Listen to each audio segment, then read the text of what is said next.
بسم اللہ الرحمن الرحیم۔ السلام علیکم ورحمۃ اللہ وبرکاتہ۔ آج ہم زکوٰۃ کے متعلق کچھ اہم اور ضروری باتیں سنیں گے کہ کچھ غلط فہمیاں بھی ہوتی ہیں لوگوں کے درمیان، یا کچھ علم نہ ہونے کی وجہ سے بھی کچھ مشترک کر بیٹھتے ہیں زکوٰۃ کے متعلق۔ زکوٰۃ کب واجب ہے، زکوٰۃ کتنی مقدار میں مالیت ہو تب واجب ہے، اور زکوٰۃ کن کن چیزوں پر واجب ہے، اس کے بارے میں کچھ ڈیٹیل سے سنیں گے۔ اس میں کچھ بھی کمی زیادتی ہو تو آپ کمنٹس کے ذریعے اصلاح کر سکتے ہیں، یا کوئی سوال آپ کے من میں اور ہو رہا ہو تو اسے بھی کمنٹس میں آپ پوچھ سکتے ہیں۔ سب سے پہلے جانتے ہیں کہ زکوٰۃ کن کن چیزوں پر واجب ہے۔ تو نمبر 1، زکوٰۃ سونے پر واجب ہے، سونا گولڈ پر۔ اسی طرح زکوٰۃ سلور چاندی پر واجب ہے، اور زکوٰۃ کرنسی پر واجب ہے۔ جو بھی ہمارے پاس کیش میں پیسے ہوں، ان پیسوں پر، دنیا کے کسی بھی ملک کنٹری کے پیسے ہوں، ان پر زکوٰۃ واجب ہے اگر وہ مالیت تک پہنچتے ہوں، نصاب تک پہنچتے ہوں۔ اور اسی طرح زکوٰۃ واجب ہے مال تجارت پر۔ مال تجارت کا مطلب کیا ہے، آسان الفاظ میں کہیں تو ایسا چیز، ایسا مال جو ہم نے کاروبار کرنے کے لیے لیا ہو۔ جیسے ہمارا کپڑے کا اور چپل وغیرہ کی دکان ہے، تو ہم اس میں جو بھی چیزیں کاروبار بیچنے کے لیے لیے ہیں تو ان ساری چیزوں پر زکوٰۃ واجب ہے۔ اسی طرح کوئی اگر زمین وغیرہ لیتا ہے، خریدتا ہے اور بیچتا ہے بیچنے کی نیت سے، یا گھر ہو جو خرید اور بیچ کرتا ہو، بزنس کرتا ہو، اس چیز کا گھر خریدتا ہو اور بیچتا ہو، تو ایسی چیزیں ہوں جو وہ کاروبار کرتا ہو، بیچتا ہو، تو ان پر بھی زکوٰۃ واجب ہوگی۔ اب وہ چیز بھی ہم جانیں گے کہ وہ ایسا کون سی چیزیں ہیں کہ وہ کروڑوں بلکہ میلینز بلینز میں اس کی قیمت ہو، پھر بھی ان چیزوں پر زکوٰۃ واجب نہیں۔ ایسی کون سی چیزیں ہیں؟ ہماری دین، ہمارا شریعت ہمارے لیے کتنا آسانی پیدا کرتا ہے۔ وہ چیزیں ہیں جیسے کہ کوئی جس کے ذریعے کاروبار چلا رہا ہو، یعنی کہ کسی کے پاس گھر ہے، لاکھوں کروڑ روپے اس کے ریٹ ہے، قیمت ہے، لیکن وہ اس کے اندر رہتا ہے، تو اس پر زکوٰۃ واجب نہیں ہے۔ اسی طرح کئی کروڑوں روپے کی کار ہوں یا بائکس ہوں،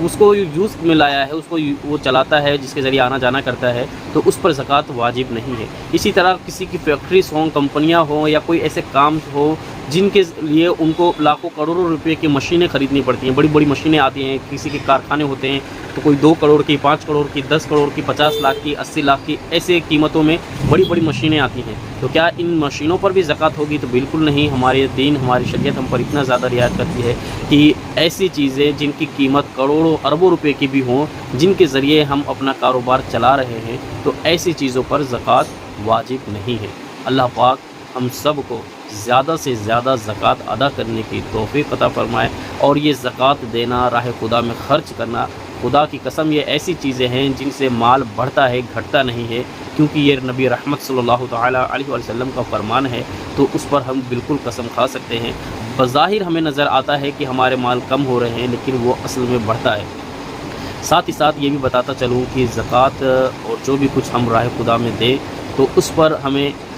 زیادہ سے زیادہ یہ خیال کرنا چاہیے کہ ہم سب سے پہلے اپنے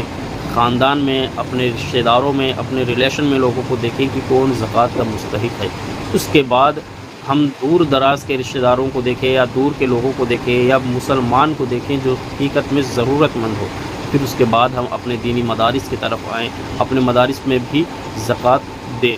کہ زکوٰۃ واجب ہونے کے لیے سونا اگر ہے تو اس کی جو تعداد ہے، کوانٹیٹی ہے، وزن ہے، وہ 7.5 تولہ سونا ہو تب زکوٰۃ واجب ہے، ساتھ ہی ساتھ اس پر 1 سال گزر چکا ہو۔ اسی طرح چاندی ہے، تو چاندی جو سلور جسے کہتے ہیں، چاندی اگر 52.5 تولہ سونے کی جتنا برابر اس کی کوانٹیٹی ہو، اس کا وزن ہو، تب ہم پر زکوٰۃ واجب ہے۔ اب اس میں ایک اور مسئلہ پیدا ہوتا ہے، یہاں پہ مسئلے میں ساتھ ساتھ ایک اور کچھ نہ کچھ مسئلہ پیدا ہوتا ہے، یعنی سوال بنتا ہے۔ تو اب یہ سوال آئے گا کہ میرے پاس 7.5 تولہ سونا تو نہیں ہے، کم ہے، لیکن چاندی میرے پاس 52.5 تولہ ہے یا اس سے کم ہے، مطلب تھوڑا سا سونا ہے اور تھوڑا سا چاندی ہے، جس کی مطلب کوانٹیٹی، جس کا مقدار نہ 7.5 تولہ ہو پا رہا ہے، نہ چاندی کا مقدار 52.5 تولہ ہو پا رہا ہے، تو اب کیا کریں؟ تو اس کا یہ مسئلہ ہے کہ اگر سونا 7.5 تولہ سے کم ہے، 4 ہے، 3 ہے، 2 ہے، کتنا بھی ہے، اور چاندی جو ہے وہ 40 تولہ ہے، 30 تولہ ہے، 35 تولہ ہے، کتنا بھی ہے، تو اب یہ کریں گے کہ چاندی کی قیمت، چاندی کا مطلب جو کم دام والا یعنی چاندی، تو چاندی کو سونے سے ملایا جائے گا، تو یعنی کہ چاندی और सोने के जो भी मतलब जितना भी सोना है उसका रकम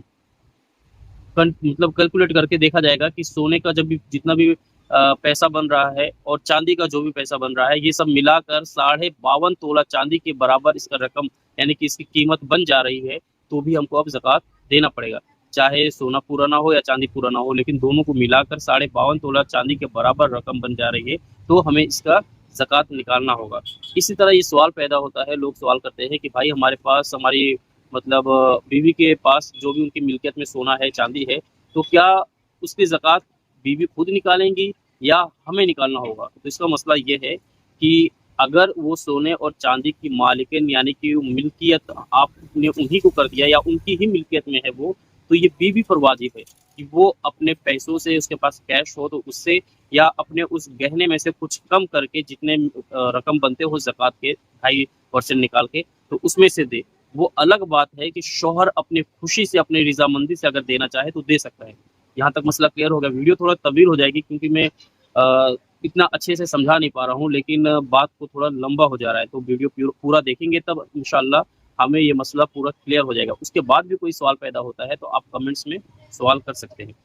अब इतना तक हमें बात समझ में आ गई कि अगर जो भी ज्वेलरीज हैं, जो भी गहने हैं, वो अगर बीवी की मिल्कियत में है तो उसका मतलब जो भी उसका ज़कात निकालना होगा तो वो बीवी खुद देगी। अब रहा बात शौहर के पास यानी कि मर्द के पास कितने ज़्यादा मतलब कैश पैसे हैं, या मर्द ने भी कुछ सोने वगैरह खरीद के रखा है जो वो तिजारत के तौर पर या ऐसे ही रखा है कि उसको मैं बढ़ेगा तो बेचूंगा या मेरे पास माल के तौर पर है, तो सोना जो अगर मर्द के पास है तो मर्द भी उसके ज़कात निकालेगा। या इसी तरह उसके पास जो भी कारोबारी सामान है तो उसका भी ज़कात निकालेगा। जो भी बिजनेस तिजारत के लिए जो भी कुछ रखा है, वो चाहे प्लॉट्स वगैरह हो यानी कि ज़मीन हो, घर हो, या फिर इसी तरह चाहे वो कारोबारी हो तो उसके दुकानों में जो भी चीज़ की माल है, अब उसको जोड़ा जाएगा, हिसाब लगाया जाएगा कि वो क्या मतलब जो भी उसका निसाब है वहाँ तक पहुँचता है या नहीं, यानी जिस पर ज़कात फ़र्ज होने के लिए जितना मालियत होना चाहिए उतनी मालियत तक बनता है या नहीं उसके माल वगैरह। फिर अगर बन जाता है तो उस पर भी वो 2.5% निकालेगा, ज़कात अदा करेगा। अब अगर इसमें एक मसला और पैदा होता है कि शौहर के पास तो कुछ पैसे या कैश हैं या कुछ माल हैं, इसी के साथ साथ बीवी के पास भी कुछ सोने चांदी है, लेकिन न बीवी के पास जो सोने चांदी है न वो निसाब तक पहुंच रहा है, न शौहर के पास जो कैश है या माल तिजारत है या कुछ भी जो भी पैसे वगैरह है वो भी अलग अलग करके देखा जाए तो न शौहर का माल निसाब तक पहुंच रहा है न बीवी का माल निसाब तक पहुंच रहा है। तो बाज़ लोग इसमें ये कहते हैं या सवाल उनका होता है कि हज़रत अगर ऐसा है कि मेरी बीवी के पास जो भी सोने चांदी है उसका निसाब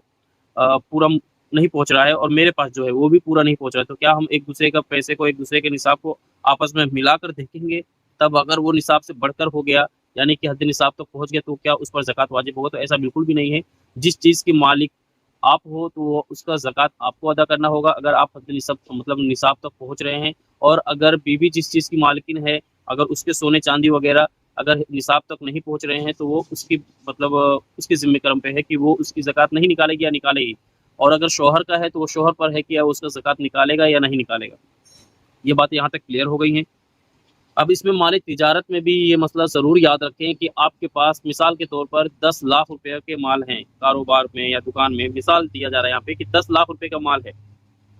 तो अगर ये 10 लाख रुपए के जो माल हैं बेचने के लिए जो आपके दुकान में रखे हुए हैं, इसमें 10 लाख के साथ साथ अगर आप अपने व्यापारियों के पास आपके पैसे फंसे हुए हैं यानी कि आप उधार हैं, आपका आप दूसरों को देने वाले हैं, मतलब आपका पैसा फंसा हुआ है, आपका पैसा नहीं बल्कि दूसरों का पैसा आपके पास पड़ा हुआ है, तो अब आप अगर 4 लाख रुपया आप उधार हैं किसी के, तो अब 10 लाख रुपए के जो आपके पास माल है उसमें से 4 लाख रुपए आपको माइनस करना है। ये सहूलत है, हमारी दीन हमारी शरीयत हमें ये देती है कि अगर आपके पास 10 लाख रुपए के माल है, उसके साथ ही साथ आप 5 लाख के उधार हैं, आपके ऊपर कर्ज है, या 4 लाख या 3 लाख, तो उतने पैसे को माइनस किया जाएगा। उसके बाद हम निकालेंगे कि हम कितने पैसों के मालिक हैं और कितने पैसों पर जितना हम हमारी मिल्कियत में है उतने पर हमको ज़कात देना होगा। इसी के साथ साथ अगर हमारे पास 20 लाख का माल है लेकिन हम 15 लाख रुपए तो हम उधार भी हैं, यानी कि हम उधार में डूबे हुए हैं, 15 लाख रुपया हमें लोगों को देना हो, चाहे वो किसी भी सूरत में हो, तिजारती व्यापारियों के पास पड़े हों या किसी लोन वगैरह में हम चल रहे हो, तो उस हिसाब से तो अब हम अगर 15 लाख रुपया टोटल देखा जाए तो हम उधार में हैं और साथ ही साथ में हमारी दुकान में 20 लाख का माल है, तो अब हमें सिर्फ और सिर्फ 5 लाख रुपए की ज़कात निकालनी होगी। 5 लाख रुपए का जो भी ज़कात बनेगा वो निकालना होगा। उम्मीद है कि ये मसला क्लियर हो चुका होगा, समझ में आया होगा। मुझसे बोलने में, बताने में, मसला समझाने में अगर कोई गलती हुई हो तो मैं अल्लाह पाक की बारगाह में रुजू करता हूँ। अल्लाह पाक मेरे गुनाहों को माफ़ फरमाए। अगर कोई इसमें मिस्टेक हुआ हो, कोई अहले इल्म हो, वो अगर इस वीडियो को देखे तो मेरी ज़रूर इस्लाह फरमाए। इंशाअल्लाह मैं उसे दुरुस्त करने की कोशिश करूँगा। और साथ ही साथ में अगर इस वीडियो के ज़रिए आपको कुछ मालूमात हुए हों तो इसे आगे भी लोगों तक शेयर करें। ये बहुत अहम मसाइल हैं और इस पर भी आपके ज़हन में कोई सवाल बन रहा हो, ये ज़रूरी है, बल्कि सवाल आता ही है इंसान को, कुछ ना कुछ नया सवाल पैदा होता है, तो आप वो कमेंट्स में करें। इंशाअल्लाह सबके कमेंट्स का रिप्लाई दिया जाएगा।